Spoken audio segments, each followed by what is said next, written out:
Me siento muy honrada y entusiasmada de estar hoy con todos ustedes celebrando los primeros 25 años de la puesta en marcha de la política de competencia en México. Agradezco a la comisionada presidente de la Comisión Federal de Competencia Económica, así como al comisionado presidente del Instituto Federal de Telecomunicaciones por la invitación. ¿De dónde venimos? ¿Dónde estamos? Estas y otras preguntas serán el punto de partida de la reflexión por parte de tres actores claves en el desarrollo y evolución de la aplicación de la política de competencia en México. Todos nuestros panelistas, desde esta mesa, desde sus diferentes trincheras, el Poder Judicial, la Administración Pública, la experiencia internacional, contribuyeron de manera determinante en la construcción de la política de competencia en México, tal y como la entendemos ahora. En primer término, tenemos en la mesa al magistrado Jean-Claude Trompetit, quien es magistrado del circuito del Cuarto Tribunal Colegiado en Materia Administrativa del Primer Circuito. Fue magistrado del Primer Tribunal Colegiado de los Tribunales Especializados en materia de competencia económica, radiodifusión y telecomunicaciones. Jean-Claude, desde el Poder Judicial, ha sido un importante impulsor de la especialización en los temas de derecho económico y competencia económica y ha participado en la revisión de casos muy relevantes en la materia. Bienvenido, Jean-Claude.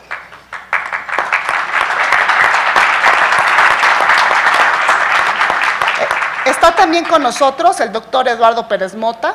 Eduardo fungió como presidente de la extinta Comisión Federal de Competencia Económica del 2004 al 2013.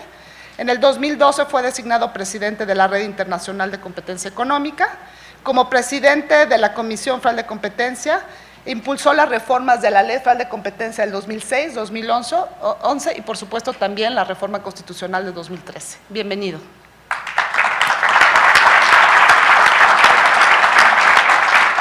Y finalmente tenemos el gusto de tener la participación de Bill Kovacic, quien siempre ha estado muy cerca de las autoridades de competencia en México, mostrando su generosa disponibilidad para apoyar tanto en labores de abogacía por la competencia como en la profesionalización y fortalecimiento de los órganos encargados de su aplicación. Bill, desde el 2013, funge como director no ejecutivo del Consejo de la Competition and Market Authority del Reino Unido, que es la autoridad de competencia en esta jurisdicción. Entre 2006 y 2011 fue comisionado del Federal Trade Commission de los Estados Unidos y presidente en los años 2008 y 2009. Bill es experto en competencia con una apretada agenda internacional, por lo que le agradecemos especialmente su presencia. Muchas gracias.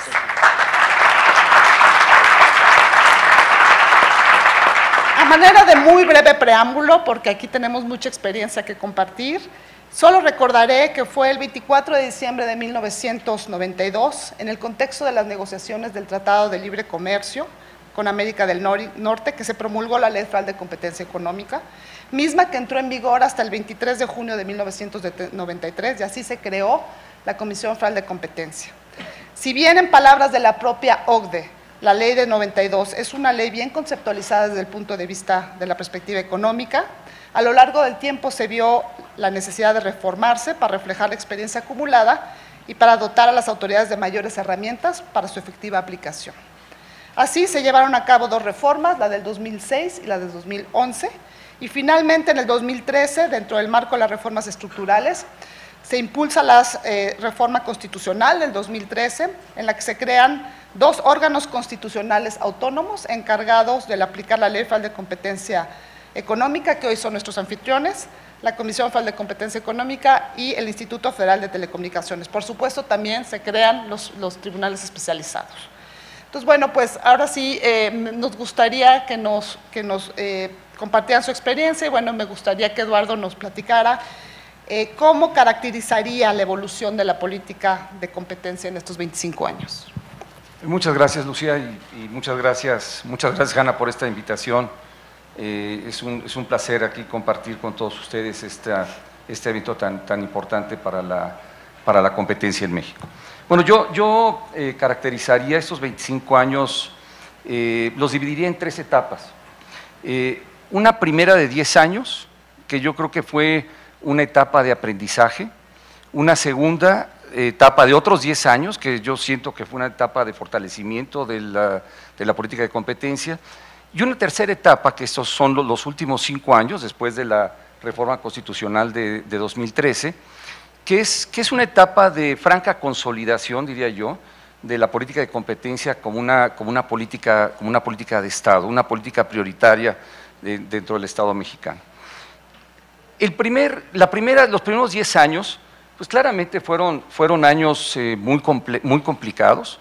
Ciertamente, como bien dices, Lucía, la ley original era una ley bien diseñada, que realmente abrevó de las mejores prácticas internacionales con la ayuda de la OCDE, y de hecho con la ayuda de personas como Bill, que está aquí a mi izquierda.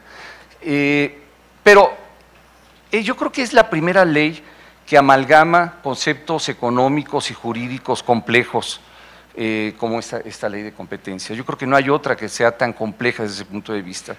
Y el arranque, sin duda fue un arranque complicado para los funcionarios, fue un arranque complicado para el Poder Judicial también. Digo, aquí el juez Trompetit no me dejaba mentir, fue muy difícil también para el Poder Judicial entender esta nueva ley, para los empresarios, para los consumidores. Yo creo que para la sociedad en sí fueron 10 años muy difíciles, y yo creo que fueron 10 años muy exitosos, muy útiles, que agregaron mucho valor en la política de competencia. Los segundos 10 años yo los llamo años de fortalecimiento. Ciertamente fueron años en los que en esos 10 años hubo varias reformas a la ley, con lo que esto implica, con la dificultad que implica por cambiar una ley de competencia, una reforma en 2006, una reforma en 2011, otra reforma a la constitucional en 2013. Entonces yo creo que ese fue un primer elemento, digamos, fortalecimiento de los instrumentos jurídicos. Segundo, yo creo que la relación con el Poder Judicial que se creó durante aquel tiempo fue muy importante. Fue una relación de consolidación, de conocimiento mutuo, de aprendizaje mutuo, de mucha interacción, de mucho intercambio de información. Y un tercer elemento, yo considero que fue un elemento de abogacía, de convencimiento, de abogacía para mejora en las reformas, en las condiciones regulatorias en el país, en sectores muy complejos, con un contenido regulatorio muy importante, como el sector financiero, el sector telecomunicaciones, energía y transporte. Entonces la abogacía fue un instrumento fundamental durante esa época. Y la tercera etapa que comienza precisamente con la reforma de 2013, con la reforma constitucional de 2013, es una etapa que yo le llamo de franca consolidación como una política de Estado importante, muy importante en este país. Como ya se dijo hace un momento, es una etapa en la que se crea se le da autonomía a la Comisión de Competencia, se crea un segundo organismo autónomo encargado de velar por competencia en la parte de telecomunicaciones, que es el Instituto Federal de Telecomunicaciones,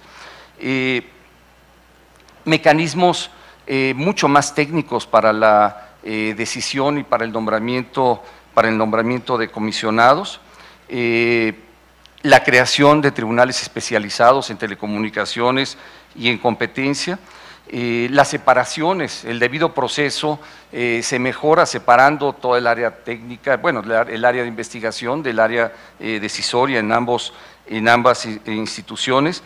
En fin, durante estos 5 años, yo creo que sin duda estos organismos han probado la voluntad y la claridad de poner, de hacer efectivas, de llevar a cabo utilizar todas sus facultades. Obviamente las nuevas también, las que implican acceso a insumos esenciales y barreras a la competencia.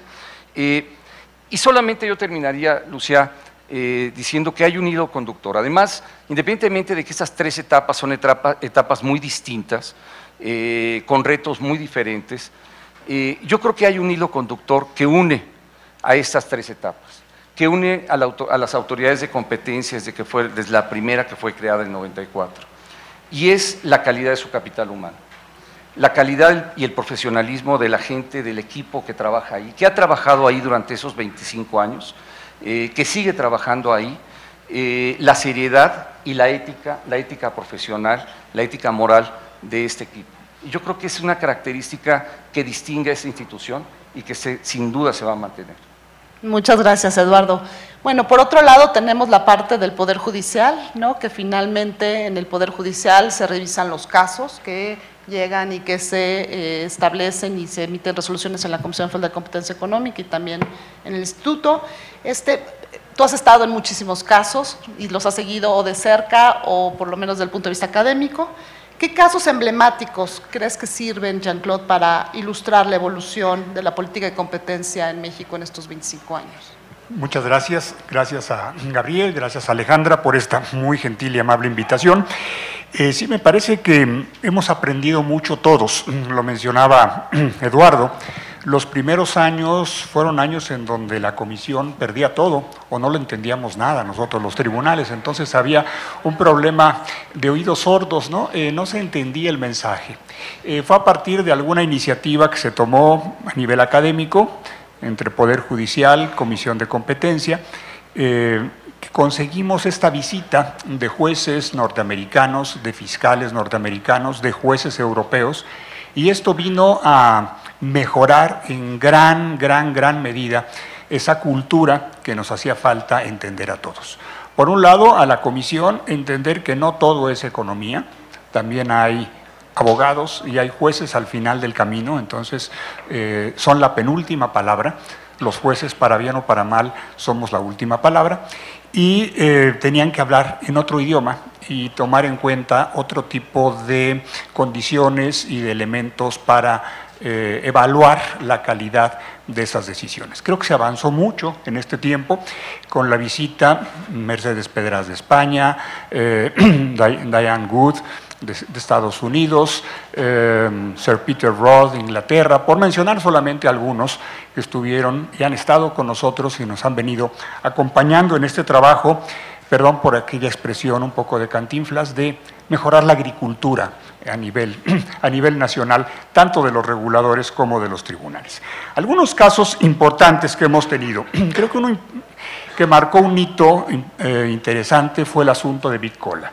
En este asunto se tuvo que decidir sobre temas tan importantes como la prueba de indicios aplicada en materia económica y qué tanto estos indicios podían ser determinantes para poder acreditar o no la consumación de una conducta en casos donde evidentemente no vamos a poder ver nunca prueba directa. Otro aspecto que fue muy importante en este asunto fue aquel argumento que planteó la comisión y que nos obligó a nosotros a tener que abordarlo. Creo que fue el primer caso en donde se emitieron los criterios jurisprudenciales al respecto del levantamiento del velo corporativo. Poder ver la realidad, la sustancia, la intencionalidad que había y no solamente el ropaje jurídico que había estado enmarcando este tipo de actividades.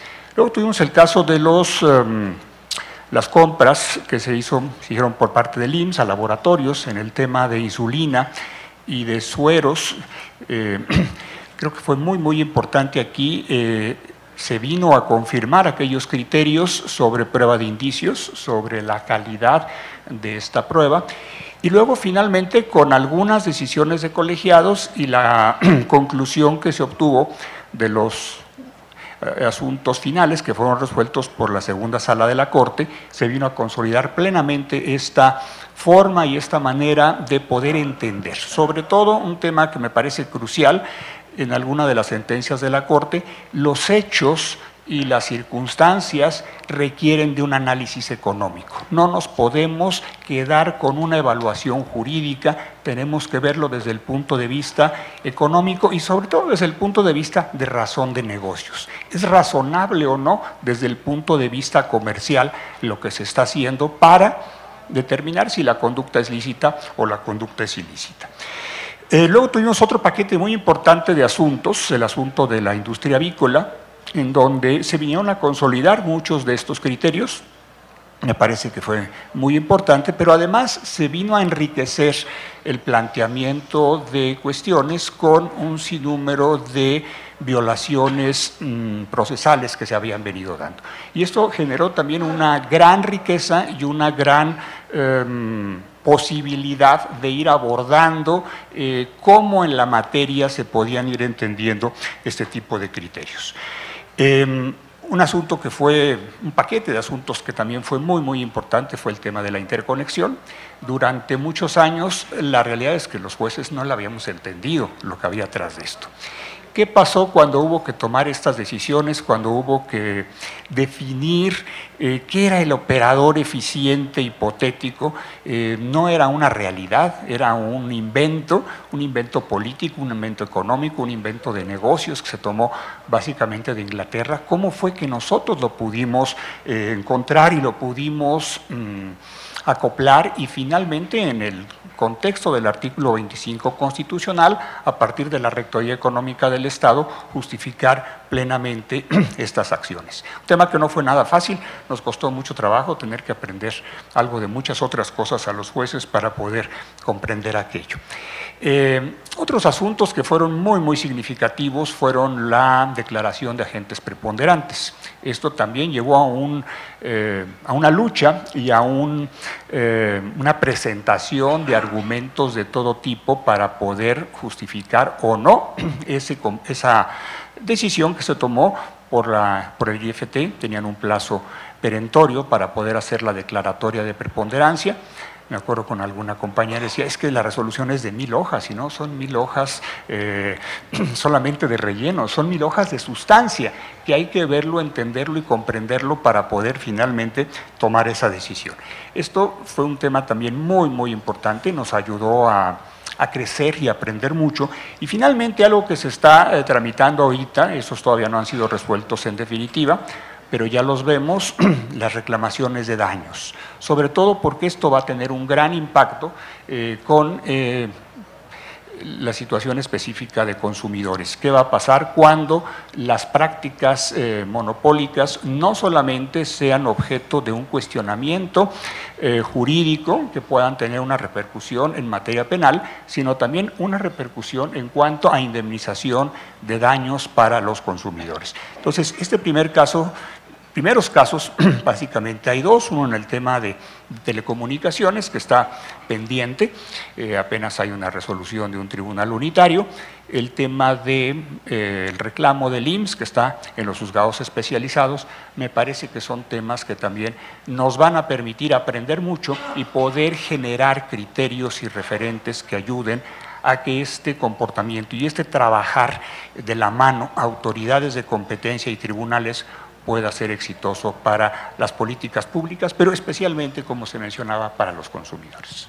Muchas gracias. Bill, pues tú has estado muy cerca de muchas autoridades de competencia en el mundo.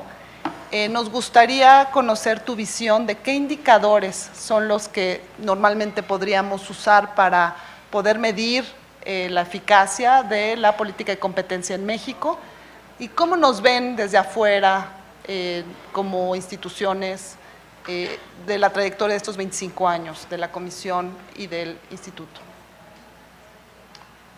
Thank you, Lucia, and thank all of you for the wonderful opportunity to participate in this event.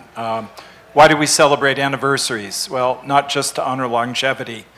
We're interested in looking ahead and building para ver upon hacia el what's taken futuro place. y crear el camino y aprender del pasado. Ahora, si revisamos la experiencia en los últimos 30 años, han habido 100 jurisdicciones que han adoptado la competencia desde 1998. Estamos hablando de 100 nuevos sistemas. ¿En dónde se ubica México en ese grupo de los 100? La clase desde 1989 sin duda es un instituto fuerte. Yo podría decir que es un instituto de los 5 más importantes. Y hay que preguntarse, de los nuevos institutos que ya conocen, ¿a quién sienten ustedes que son los mejores? Bueno, claro, podemos discutir. Hay buenos, sencillamente aquí en el hemisferio, Brasil, Chile y otros. Pero podemos tener una gran discusión o positiva discusión si algunos son mejores que esta, especialmente si revisamos lo que ha pasado a lo largo del tiempo. Este es un logro increíble. ¿Cómo se logró? Han mencionado Jean-Claude y otros, algunos de los referentes que hablan de cómo una agencia crece y se desarrollo, actualizarnos constantemente, mejorar el marco. Si pasamos al 1993, México comenzó con un instituto débil, sin poder. Empezó con el equivalente de un Volkswagen, el Beetle. Eso es lo que yo manejaba cuando era niño o joven. Y si llegamos a avanzar, podíamos llegar a 80 kilómetros. Era un coche débil para un nuevo chofer. Y lo han dicho mis choferes. Ustedes se podrían imaginar, en 1983, lo que ya tenemos, la independencia. ¿Cuántos de ustedes que estuvieron aquí, en 1993, sabían que esto iba a pasar? Era improbable en aquel entonces, un cambio sorprendente. Vean las actualizaciones en los poderes, el mercado, los regímenes que están en la clase mundial, los poderes que requieren trabajo, pero verlos ahora aquí es sorprendente. Por lo tanto, si vemos los objetivos, las indicaciones, las actualizaciones, cómo han mejorado el sistema, son referentes extraordinarios.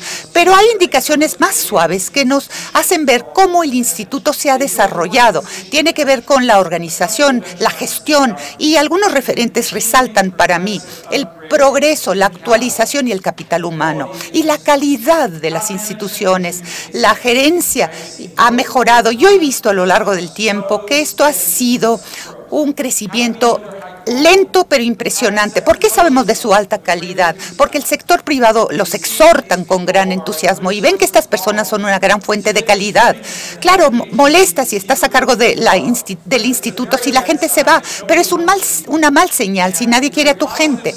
Y una señal positiva en México ha sido que la gente desea seguir adelante, los jóvenes que siguen entrando en estas instituciones. En segundo lugar, como maestro en el mundo, yo veo a los graduados que salen de la COFESE, que por supuesto tienen calificaciones y estudian en otros países y sin duda son como todos en el mundo. Déjenme decirlo de otra manera, no hay ninguna institución en el mundo que no deseasen reclutarlos. Por lo tanto, el sistema está trayendo una calidad mayor y mayor de economistas y abogados de primera clase en el sistema. Y claro, es una característica certificada mejorar la calidad. Y el liderazgo también ha hecho algo muy importante. Yo creo que desde el inicio se han visto no como desempeñadores en esta carrera individual, pero como miembros de una élite. Y con todas las dificultades que surgen con las relaciones humanas, ha habido una tendencia impresionante y una norma para verse como alguien que está construyendo algo para el sucesor. ¿Cómo puedo hacer lo mejor para la siguiente ronda? Todos han compartido esto. Y esto no se ve en muchísimos otros países. En muchísimos momentos se ve como un evento individual, pero no como un relevo. En el relevo, el éxito del equipo significa del éxito de todos, pero también cómo relevas esto en tu ámbito. Y déjenme decirles que esta ética ha sido una indicación estupenda del éxito. Lo último que diré, lo que sobresale, creo yo, en el entorno internacional mayor, es que México ha demostrado las mejorías incrementales son el camino de este éxito sostenible. Hay algunas independencias que subieron y bajaron de inmediato. Una aquí muy cercana en el sur. Un ejemplo muy triste, pero México ha tenido una mejoría incremental, comprobando al liderazgo que los poderes fuertes son apropiados, las actualizaciones, la gerencia que se da cuenta que el éxito es la inversión para un mejor futuro. Por lo tanto, en cuanto a cualquier referente internacional, México empezó con un Volkswagen Beetle, pero ahora tiene un auto de carrera de Fórmula 1. Thank you, Jean-Claude. En estos 5 años, a 5 años de la reforma constitucional, ¿cómo podemos evaluar la implementación de la reforma y la aplicación de la ley? Bien, yo creo que aquí es bien interesante lo que se ha logrado en estos últimos 5 años. Me acuerdo que en algún curso que se diseñó en el ITAM, una maestría en Derecho Administrativo y de la Regulación, hubo que cerrar este curso porque no había mercado. Ahora encontramos en todas las instituciones educativas cursos importantes sobre el tema. Ya está en el mercado prepararse y capacitarse en el tema de competencia económica y de derecho regulatorio. Lo vemos, todas las universidades importantes están tomando estos cursos. ¿Y esto a qué nos está llevando y cuál ha sido uno de los avances que se han logrado tener? Ya lo platicábamos, estos intercambios con los jueces norteamericanos, con los jueces europeos, con los fiscales, nos ha permitido ir generando una nueva generación de juzgadores.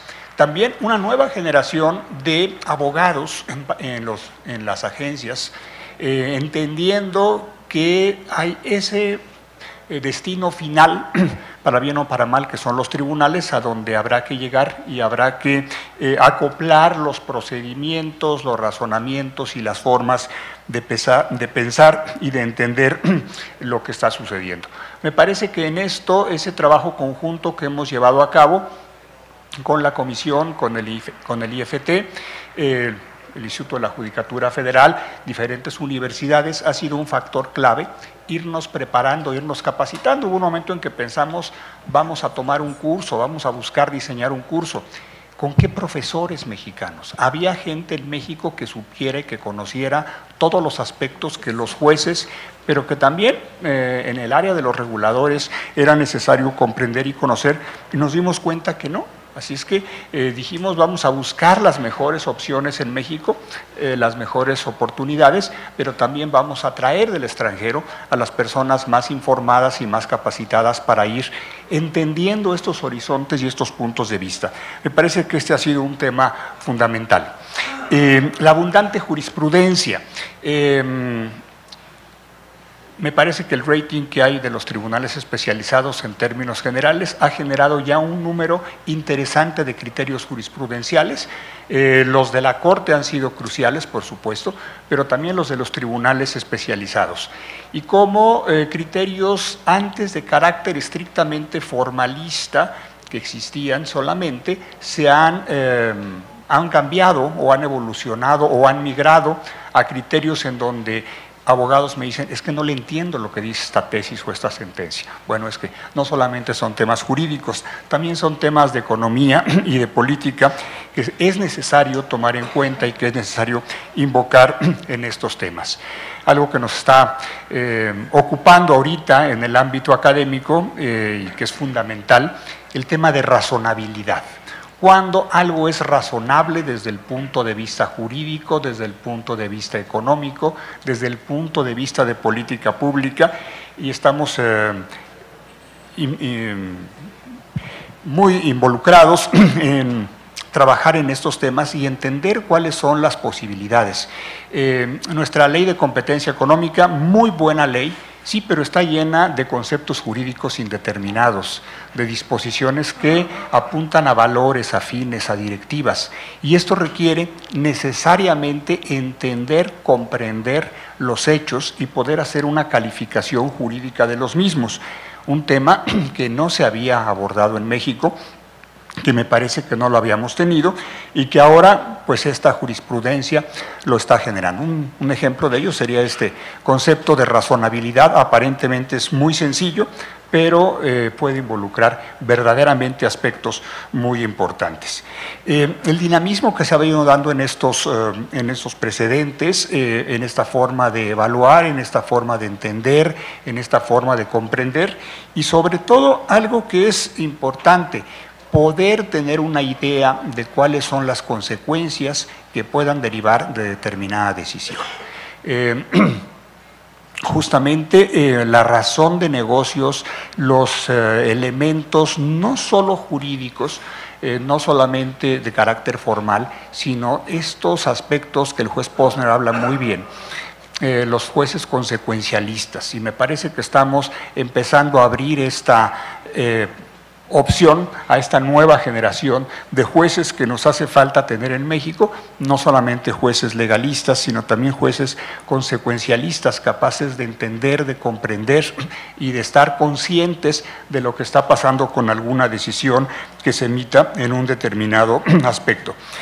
Las agencias han avanzado en estos años, las políticas y las decisiones más importantes han sido confirmadas y esto es un trabajo que me parece que ha sido importante de manera conjunta, de manera coordinada entre qué es lo que se puede y lo que se debe de invocar en alguna decisión de la autoridad para que los tribunales razonablemente puedan justificar y puedan ejercer un control y poder aprobar estas decisiones.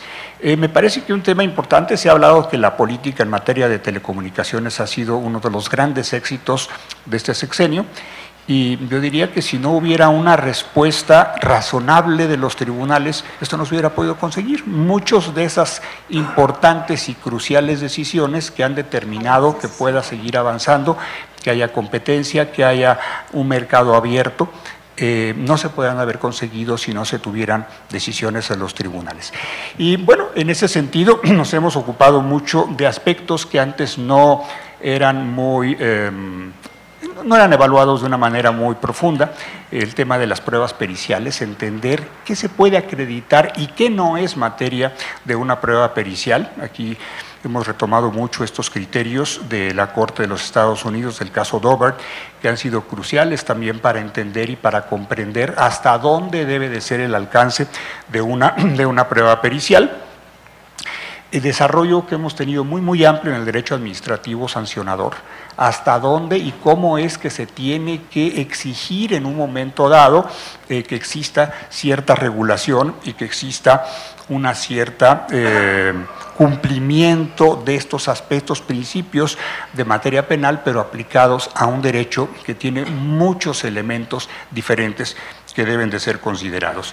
Así es que me parece que este ha sido un tema importante, un gran avance, esta conexión y este entendimiento y este intercambio de puntos de vista, de aspectos y de resultados que se han venido obteniendo, que vale la pena.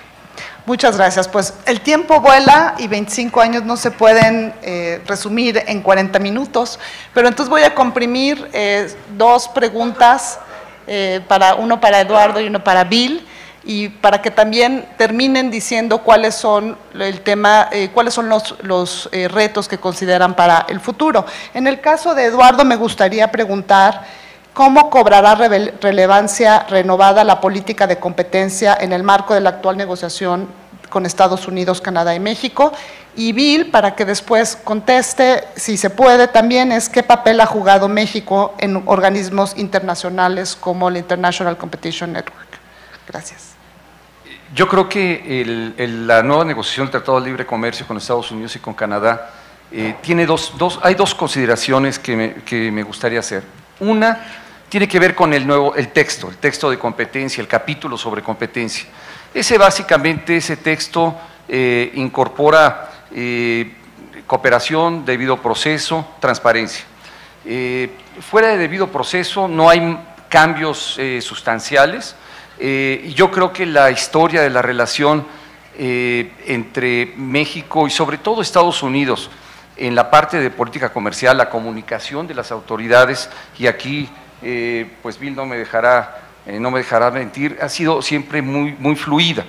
Y por razones naturales, nuestro mercado relevante en muchas ocasiones es precisamente América del Norte o México, Estados Unidos. Y naturalmente las diferencias se han siempre zanjado entre las autoridades con mucho diálogo. Yo creo que el segundo reto, la segunda consideración, para mí es la más importante, es cuál debe ser el papel de las autoridades de competencia, del IFT y de la Comisión Federal de Competencia Económica, ante esta nueva negociación. Sobre todo una negociación que nos deja un sabor de boca un poco amargo, nos deja un sabor de boca de que confiar en el mercado de Estados Unidos y Canadá, y sobre todo Estados Unidos, no es algo certero. Digamos, no hay claridad de que esta relación se va a mantener. Creo que esta relación con Trump ha sido precisamente un buen ejemplo de la incertidumbre que esto genera, y en particular el capítulo 34 de la nueva negociación, que tiene que ver con la incertidumbre que en sí misma está incorporada en los artículos de la Sunset Clause, que ya no son 5 años, pero son 16. Entonces ahí tenemos un problema serio que para la autoridad de competencia implica un reto. ¿Por qué? Porque necesitamos diversificarnos, y para poder diversificarnos tenemos que ser más competitivos y más productivos, y eso significa mucho más competencia en el mercado nacional. Digo, lo que acaba de mencionar Hanna al principio del problema de mi propio estado, de Sinaloa, de revirtiendo esta ley, de este reglamento de tránsito, pues es un problema precisamente que va a inhibir la competitividad del Estado. Y si así empezamos en los diferentes estados, pues espero que Dios nos agarre confesados si nos llega otro Trump próximamente. Muchas gracias, Eduardo. Bill, tus reflexiones. I haven't been paying attention to developments in North America. Who's this Trump guy anyway? Trump is cards, isn't it? Trump card, Trump cards. Anyway, obviamente, estas son las cartas con las que juega Trump. Y miren, creo que hay tres cosas a descartar en el impacto internacional. Uno de ellos es, si ves a las organizaciones más amplias, hay un gran impacto. El hecho de que la presidencia de la Autoridad de Competencia Mexicana se convierte en quien encabeza el comité directivo de la ACN, no es una coincidencia. Hay un consenso en el comité directivo de que Eduardo era la persona correcta para hacer este trabajo. Y tenían toda la razón. Y esto es como una institución relativamente nueva ha ascendido ya a una posición de prominencia en esta organización de competencia internacional. Segundo, para las nuevas autoridades, si quieren ustedes construir un sistema, ¿con quién quieren hablar? Bueno, quizás con las personas de mayor experiencia, pero yo quiero hablar con gente como yo, con personas que están pasando a las mismas fases, no solo quienes van en los mismos hemisferios, sino nuevas instituciones con los mismos retos. Y esto tiene que ver con todos los grupos de los que ya he hablado. Y México está en esta lista una y otra vez. ¿Y cómo lo lograron? Con una condición inicial relativamente difícil, no una situación política adecuada, pero siguieron el proceso político que tenían que tener para un rol tan importante. ¿Cómo trabajaron con sus cortes para elaborar una conversación constructiva? México se convierte en un ejemplo informativo enorme para las nuevas autoridades y la fuente de gran motivación. Y es que si México lo puede hacer, también nosotros. Y dentro del hemisferio y en Latinoamérica veo un extraordinario impacto, porque ahora ya tienen un clúster de instituciones altamente exitosas: Chile, Brasil, México, Colombia. Tienen dos autoridades más antiguas que están tratando de rehabilitarse dramáticamente: Argentina y Perú. Hay un enorme clúster de talento y de capacidades en estos grupos, y me impacta mucho que tanto de la experiencia mexicana ayuda a informar los juicios en cuanto a las políticas de telecomunicaciones, donde México ha sido tan informativo. Al nivel de las nuevas autoridades y crucialmente en el hemisferio, creo que el ejemplo de México se ha convertido en una ilustración externa para otras jurisdicciones de cómo hacer grandes mejoras y avanzar. El tiempo se nos ha terminado, pero estas reflexiones nos sirven para seguir construyendo hacia el futuro y, por supuesto, para tener a la competencia económica como un motor de crecimiento económico incluyente. Muchas gracias.